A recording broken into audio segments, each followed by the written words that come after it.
Bismillahirrahmanirrahim. Assalamualaikum warahmatullahi wabarakatuh. Innal hamdalillah nahmaduhu wa nasta'inuhu wa nastaghfiruh wa na'udzu billahi min syururi anfusina wa min sayyiati a'malina. May yahdihillahu fala mudhillalah wa may yudlilhu fala hadiyalah. Salatan wa salaman ala Rasulillah Muhammad ibn Abdillah wa la haula wa la quwwata illa billah, amma ba'd. Kaum muslimin dan muslimat yang dirahmati oleh Allah Subhanahu wa taala. Puji syukur kita panjatkan kehadirat Allah Subhanahu wa taala. Yang kedua, bersalawat kepada baginda Rasulullah sallallahu alaihi wasallam. Karena sekali kita bersalawat kepada baginda Rasul, Allah Subhanahu wa taala membalas salawat kita sebanyak 10 kali. Oleh karena itu, semakin banyak kita membaca salawat kepada baginda Nabi sallallahu alaihi wasallam, maka insya Allah akan semakin banyak rahmat, semakin banyak keberkahan dan keselamatan yang Allah Subhanahu wa taala berikan kepada kita. Hak kaum muslimin dan muslimat yang dirahmati oleh Allah Subhanahu wa taala. Di dalam Al-Qur'an Allah Subhanahu wa taala berfirman, "Innal ladzina yatluna kitaballah wa aqamus shalah wa anfaqu mimma razaqnahum sirran wa alaniyah yarjuna tijaratan lan tabur." Salah satu orang-orang yang termulia, kata Allah Subhanahu wa taala, yaitu adalah orang-orang wa aqamus shalah, orang-orang yang mendirikan ibadah salat. Salat itu perlu kita dirikan, bukan hanya sekedar kita laksanakan. Seorang ulama besar mengatakan bahwa orang-orang yang mendirikan ibadah salat dengan orang-orang yang melaksanakan ibadah salat itu berbeda. Perbedaannya yaitu adalah ketika kita mendirikan ibadah salat, berarti kita cinta dengan ibadah salat, dan salat pun cinta kepada kita. Akan tetapi ketika ada orang-orang yang tidak cinta dengan ibadah salat, maka salat pun dia tidak akan dicintai olehnya. Maka dari itu, dengan mencintai ibadah salat, maka dia termasuk orang-orang yang mendirikan ibadah salat. Ibadah salat ini adalah merupakan ibadah pokok yang Allah Subhanahu wa taala perintahkan kepada kita. Ibadah salat ini adalah merupakan ibadah yang sangat mulia, ibadah khusus, ibadah yang sangat istimewa. Kenapa dikatakan ibadah khusus?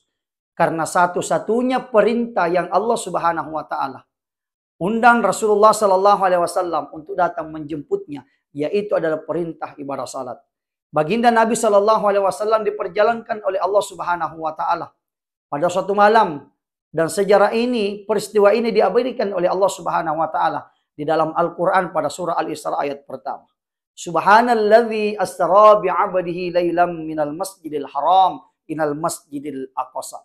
Maha suci Allah yang telah memperjalankan hambanya pada suatu malam dari Masjidil Haram ke Masjidil Aqsa.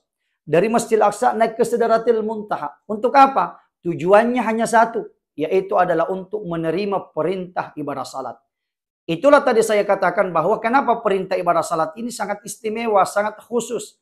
Karena ternyata perintah ibadah salat ini adalah merupakan perintah yang sangat ditekankan kepada kita semua. Oleh karena itu, kita sebagai orang-orang yang beriman kepada Allah Subhanahu wa taala, yang ingin mendapatkan predikat ketakwaan kepada Allah Subhanahu wa taala, maka usahakan mari kita menjaga ibadah salat kita. Karena ketika kita menjaga ibadah salat kita, maka semuanya pun insya Allah bisa saling terjaga. Di dalam hadis Nabi sallallahu alaihi wasallam dikatakan bahwa awwalu ma yuhasabu bihil 'abdu yaumal qiyamati shalah. Amal yang pertama kali diperiksa, kata baginda Rasulullah, ketika pada hari kiamat, yaitu adalah amal ibadah salat. Fa in saluhat saluhasairu amali. Apabila ibadah salat kita baik, maka insya Allah semuanya pun akan ikut baik. Wa in fasadat fasadasairu amali. Apabila ibadah salat kita rusak, maka yang lain pun ikut rusak. Artinya apa? Bahwa yang menentukan dari segi ibadah yang kita laksanakan, selain daripada ibadah salat, maka yang menentukan yaitu adalah perintah ibadah salat 5 waktu ini. Menjaga ibadah salat 5 waktu adalah merupakan ibadah yang sangat sungguh luar biasa. Oleh karena itu, dengan menjaga perintah ibadah salat yang Allah Subhanahu wa taala wajibkan kepada kita, maka insya Allah mudah-mudahan termasuk orang-orang yang beriman dan bertakwa kepada Allah Subhanahu wa taala.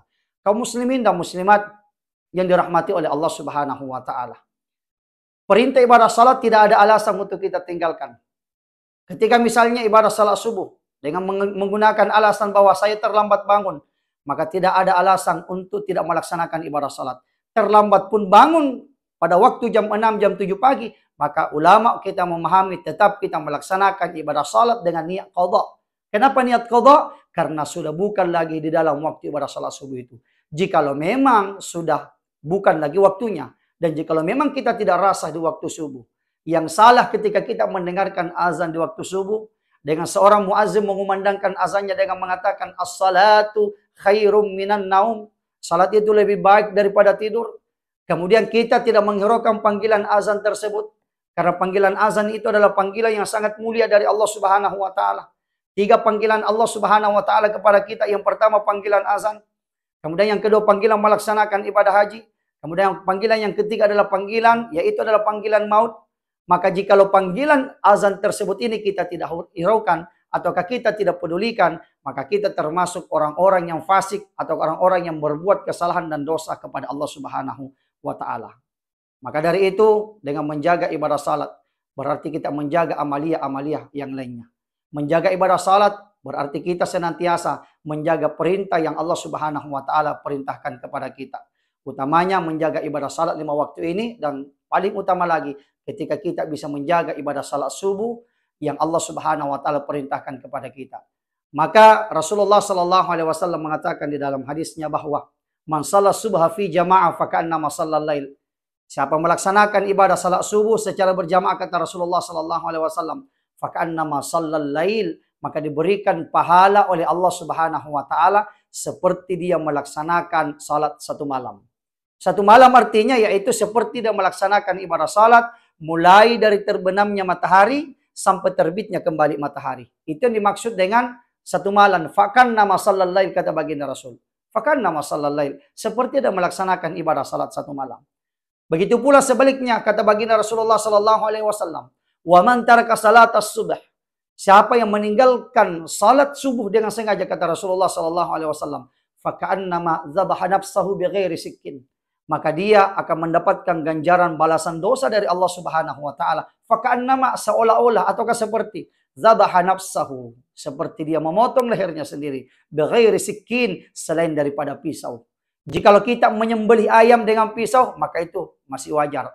Akan tetapi ketika kita menyembelih ayam selain daripada pisau, apakah kita menyembelihnya dengan kapak, apakah kita menyembelihnya dengan alat-alat yang lain, maka itu dianggap tidak wajar.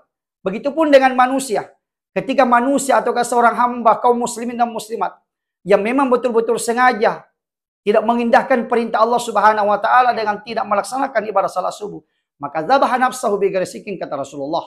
Maka dia seperti memotong lehernya sendiri selain daripada pisau.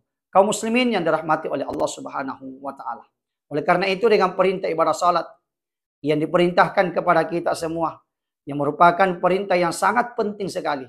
Karena semua perintah-perintah pokok yang Allah Subhanahu wa taala perintahkan kepada kita, maka induk dari segala perintah itu adalah perintah salat.